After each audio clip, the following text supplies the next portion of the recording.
So, ayan mga karesbak na. Nalagyan natin ng kisame na, hindi natin na-videoan pag isa na kisame. Pero may kulang pa dito. Ayan. Ayan.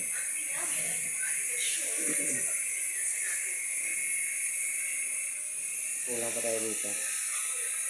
Bali, nakaabang na rin yung ilaw ng pin light. Saka yun, yung mga wire niya nakaabang na. Saka dito, no? Tapos dito na nagkakasya. Bali, tinatabas na nila yung para doon. Ayan. Medyo malikabok lang kaya sisirado.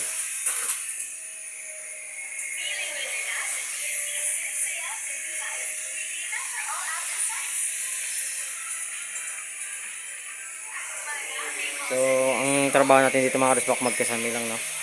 Papakasamihan lang muna na may-ari, huwag muna papinturahan. Kasi may balak pa siyang palagyan din dyan ng cabinet. Hindi pa sure kung anong klaseng cabinet, modular ba o common cabinet lang. Kasi ito, titibagin din to.